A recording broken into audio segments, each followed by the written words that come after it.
All right, couple of things to show y'all this morning. Um, Let me see. That's unimportant. Uh, so collards still going to flower. Bees still loving them. You can tell they really pollinating them. Can y'all see all the pods? I think that happened in about a day. Um, Been out here harvesting onions. My horseradish still looking good. Um, this thyme is still looking good, but I think I'm gonna cut most of it back and let it regrow from. I got a rock in my shoe. Okay. See, this one I wear shoes. You get rocks in them. Anyway, I tasted one of these strawberries this morning. Delicious. I need to put beer in my traps, but I think it's supposed to rain in 2 days. The slugs really don't get on your strawberries until they're really smart. They wait till they're at optimum ripeness. Then they eat up all your stuff. But my mustards, my tatsoi is looking good. I'm gonna harvest some tatsoi later and make an omelet. Um, these mustards, I'm gonna figure out something to do with them.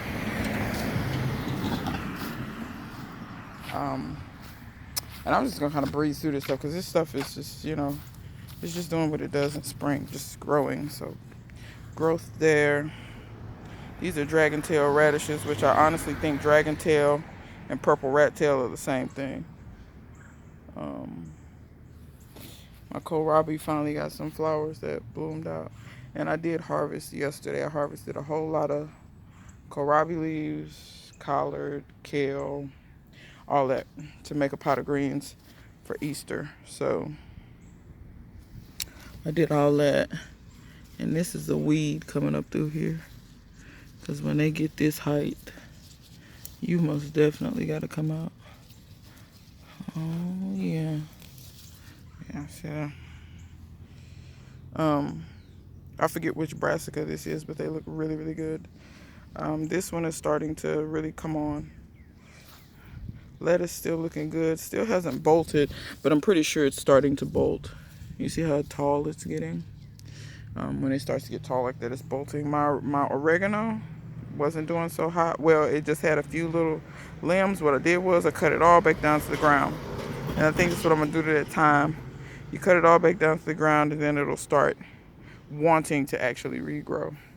Carrots are looking good. I pulled some carrots from the edge and ate those a few days ago. They taste great. I had a bunch of loose seeds in my seed box that I sowed. So that's a bunch of, around that elephant garlic is a bunch of pepper grass and some unknown brassica, probably collards, but not sure. These are the iron and clay seeds. These ain't looking the best. I'm probably going to sow some more. I'm not sure why they're looking like that. Ugh. Some of this okra got lost. That one's a red one. It's still really not quite hot enough for this okra. But it is what it is. Sorry, guys. The pollen's still flying and my allergies. I ain't having it.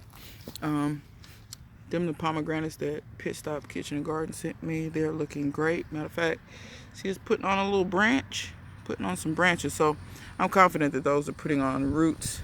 This is that one lone cabbage that actually did something out of the cabbage. Out of the, I mean the broccoli, out of the blue coated broccoli. Had one that did something. There's one behind it that's kind of getting shaded out. The rest of those are the onions. And just to show y'all, these were the onions that I started at the same time as those other onions over there. And look at the freaking stalks. Look at how big those stalks are. That's like 3/4 of an inch. I started those the same time that I started.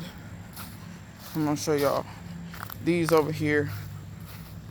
These, the bigger ones. I started them the same time. These are roughly half as big. I'm telling y'all, that bed over there, one of my best beds in the garden. And I'm just going to show you how much soil makes a difference. See these? I started these the same time as I started those wimpy looking things. These are the exact same seeds, exact same plants as those, just planted in different media. Look how much difference it is. This soil is mended and been growing stuff for a while. That soil has charcoal, coco coir, all that in it. It just seems that when I use coco coir on my soil, the soils for some reason end up better. I'm not sure why, but I'm going to start randomly incorporating coconut coir in my soils. This bed over here, right, this end part does not have coco coir. None of this bed actually has coco coir in it. Neither do those. Just about all of these have coco coir. So coco coir is going to go in when I redo beds and refresh beds. I'm going to start adding coconut coir because I don't know what it is. It just it does something. That and the charcoal and the compost and all that great stuff. It just does something. So rosemary's looking good. I cut that back some. Y'all can see I just got elephant garlic everywhere. You see how beautiful this elephant garlic is. This is regular garlic.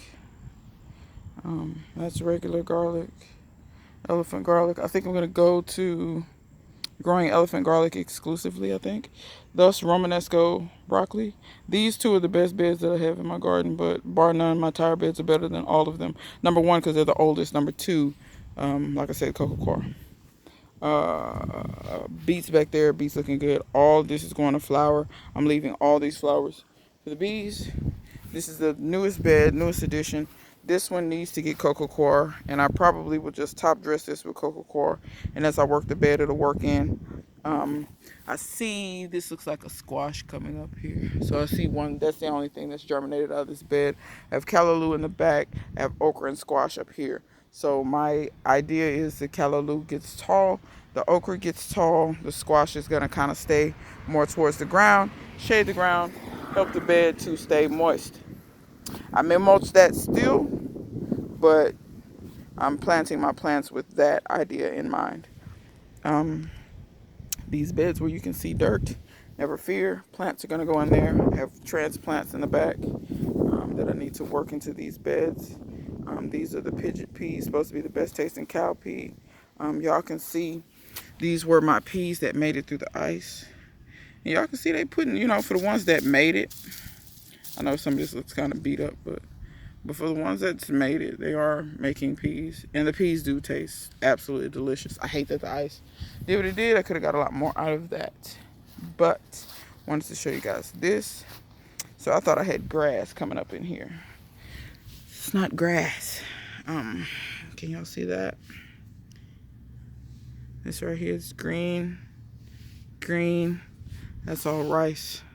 Green, so my rice is germinating. Must have germinated. There's one there. Germinated yesterday. This is just a random leaf that fell out of the tree.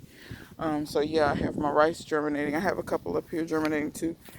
I don't know if y'all can see that one sticking up there. So yeah, rice is looking good. Watermelon's looking good. I did some moving of some things in the back because I'm going to consolidate some things. Once I get my new greenhouse up, this ratty POS is going bye-bye.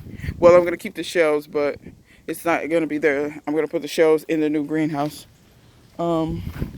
So this whole section of real estate that I was using for gardening is going to go bye-bye because this creates an extra place for me to have to stop and do things and tote water to. I really only want 2 zones, front and back.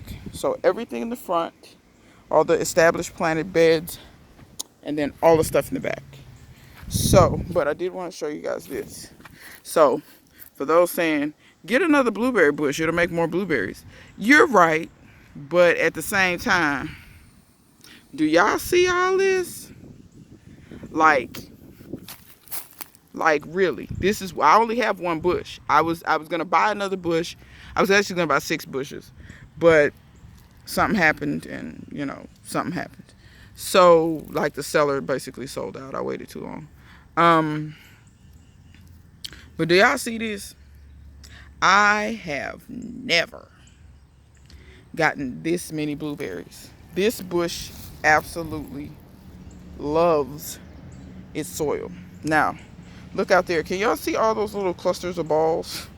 All of those are going to be blackberry blooms. All those plants are for sale. This is going to move probably to the back. I'm probably going to put herbs in this. But I got to watch what herbs I put in there. I can't put every herb in there. But y'all will notice my fig trees are gone. Y'all will notice that my grapes are gone. I might have mentioned that in a previous video. This has LSU Golds and some onions in it. That's going to go bye-bye. So basically what I'm going to do is I'm going to get rid of this extra spot where I have to stop and do things. And you know, bring water to and all of that. Because eventually I'm going to get drip and all that back here. So that I won't have to hand water this stuff back here. And like I said, it's going to lessen my workload and make things a little bit easier for me. A little bit. So here are my beautiful figs. Didn't realize how big the figs were until I had to move them. They're not really heavy per se, but I didn't really realize how tall they are. This one is almost now as tall as me. And I think it's like watching a kid grow up. You know, it's almost like you always see your kid as little. And I just remember when I first got these, they were so little. They were like a foot tall. And I mean, they're still not half as big as figs get. Like, if you haven't seen the video where I show the biggest fig tree I've ever seen in my life, and I go pick figs off of it, please go watch that video. That fig tree is absolutely ginormous. Back here, I've watered. The potatoes haven't come up yet. None of the potatoes I planted have come up yet. But as you can see, my bok choy, the seeds are looking great. There are no more flowers on those. The leaves are starting to go yellow. I'm probably going to go ahead and pull those and let the seeds dry out and collect those. So that'll be bok choy seeds. I think one of these is a kale. That either way it goes, I have onions and brassicas back here. I have ants steadily building a mansion over there. That's irritating me, to say the slightest. To say that in the least, it's irritating. What do we have going here? Peaches. And I want to show y'all this right quick. So for those of y'all, I mean, you know, I'm gonna put it to you like this. If you're trying to garden to a point where you get at least halfway sustainable, to where you don't have to buy things and you actually are serious about building your soil, I would suggest a worm bin. Here's the reason why. Y'all see that? Now y'all see how that bowl was clear when I put it down there. Now you see how stained that is? Let me hold this up to the light. Y'all don't mind the June bugs in there. This is worm tea. Now, show you where I'm gonna take this to. This is pure biological activity and nutrients and all of that great stuff. So I'm gonna take this worm tea. And if I didn't have a worm bin, I couldn't catch this. I'm gonna take this worm tea and I'm going to water my bananas with it. And I water more than just my bananas with this. Y'all don't mind the blue stuff down there. That was I sprayed a copper fungicide, and y'all know what copper does when it's exposed to the elements. I had a lot of my bananas weren't getting any type of fungus issues, but I didn't want them to, so I sprayed that copper fungicide. And y'all know what copper does when it gets exposed to the elements. It turns a kind of bluish green. Anyway, so yeah, this is pure liquid gold. So when it rains, I get the worm tea. I don't do anything to the worms. This one's full too, so I'm gonna use it. And perhaps let's see. Let's feed the trees. Yeah, see, that one's full. And I'm not really precise about where I pour this. I just kind of pour it Y'all probably can't see nothing I'm doing. Let me take the dipper out. Pour this around the peach tree.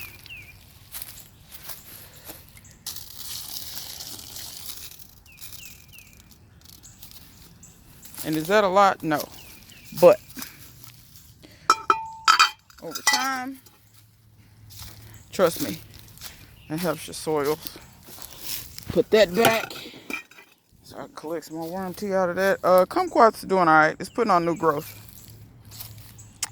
You'll see the new little growth. Let's see. Right there. Camera. Don't do me like that. And can y'all see the new little, where it's coming out of the branches, out of the stuff? See? It's even coming straight out of the bark in some places, if it'll focus. But yeah, so getting a lot of new growth. I'm pretty sure as it gets new growth, it's gonna shed all the old stuff. The orange tree is doing the same thing in places. It's just going a lot slower. But no, this isn't dead. I know it looks dead. I'll prove it to you that it's not dead. That's new growth on the end of that.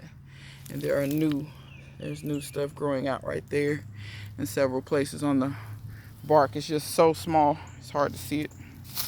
So, and one last thing I wanted to show you guys before I get out of here. Hold on. I mean, these ants are just really making a mansion. It bothers me. This peach isn't gonna make it. Something like ate into that. You see it? Hollow.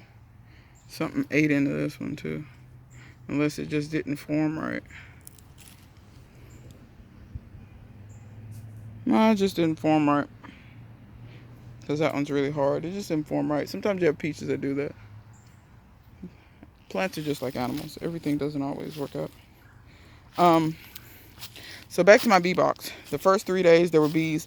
Then we got a really hard rainstorm. And I didn't really see too many bees around here. I have seen maybe one. But what I'm gonna do is kind of tip this up. And this is my lemon grass extract. I'm gonna put a few drops around the door. And I'm gonna set this back down, because actually you really can't smell it like you could at first. And then I'm gonna put a little on the tops of these frames. And yeah, I'm gonna put a ton, but I want them to be able to smell this. And now that that's super loud, because now I can smell it, I'm going to put my lid back on and try not to fall at the same time. Clumsy me. All right. There we go. Oops. Wasted a little of that over there. Get the top that I dropped. Don't leave your essential oil open so you can waste it all over everything.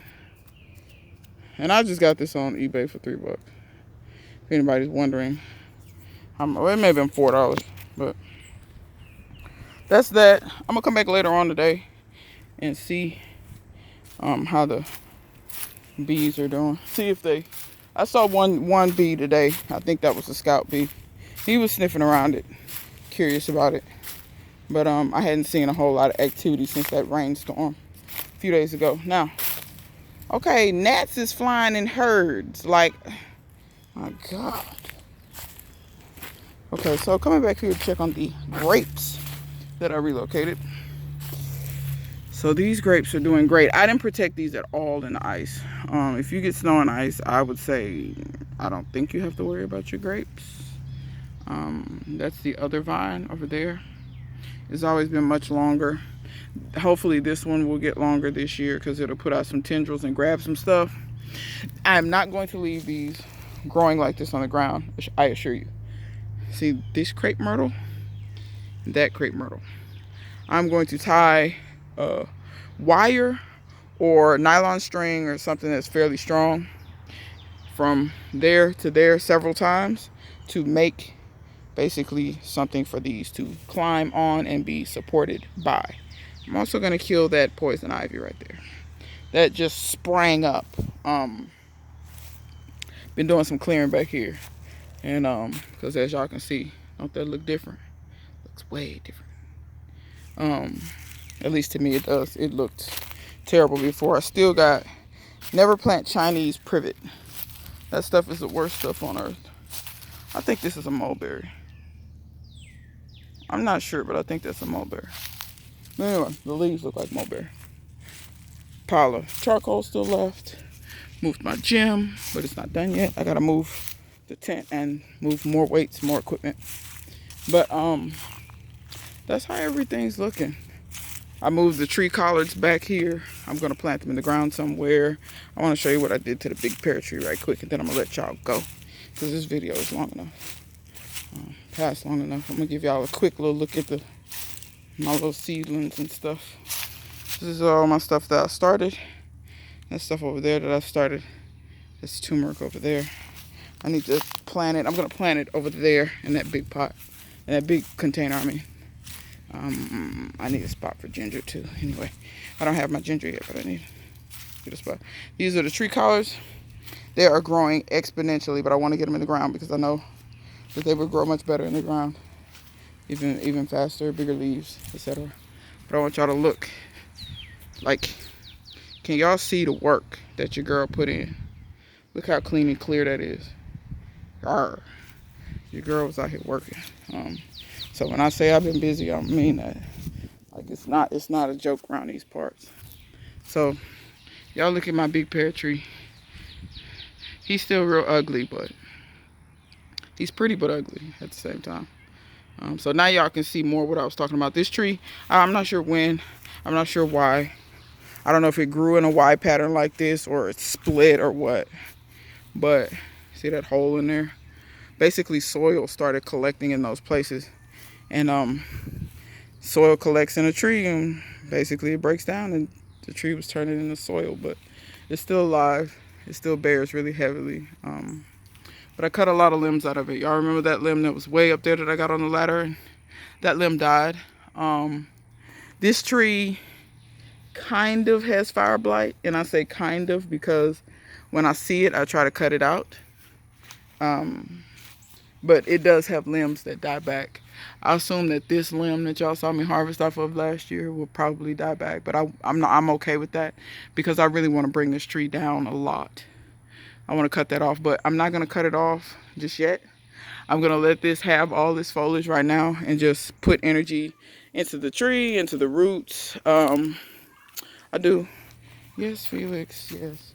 I do have a little bit of fruit set. I'll show y'all.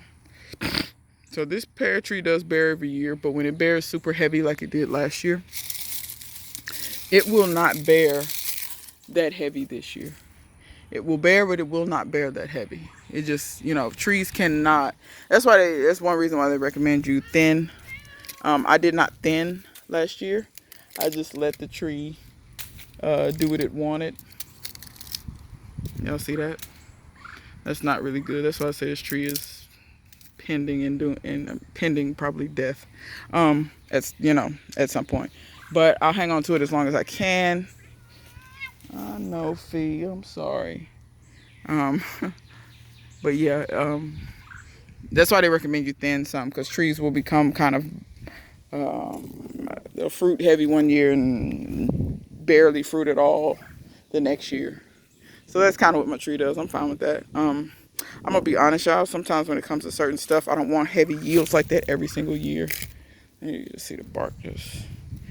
But all of this is solid. It's not rotten. But anyway, I cut just about all the dead out of this tree. I cut some huge limbs off. There was a limb on my neighbor's shed over there, which we got some work to do to his shed. But you can see there's a dead limb that was alive last year. I assume that this is probably the last year for that limb. But I'm gonna cut this tree way down. It's too tall. And I did not do that. The tree was that tall when I got here. When I got here, this tree wouldn't even fruit because it had that horrendous stuff, which is English ivy. Can you see how it's taking over my neighbor's shed? Never plant English ivy. If you see English ivy, do whatever you can to get rid of it. It is the bane of one's existence. And so is this. These vines, smilax. They are horrid. They will be your nightmare. You will lay awake at night ripping your hair out about it. But anyway, yeah, my tree looks good. All around it looks good. I'm thinking about planting the tree college right here.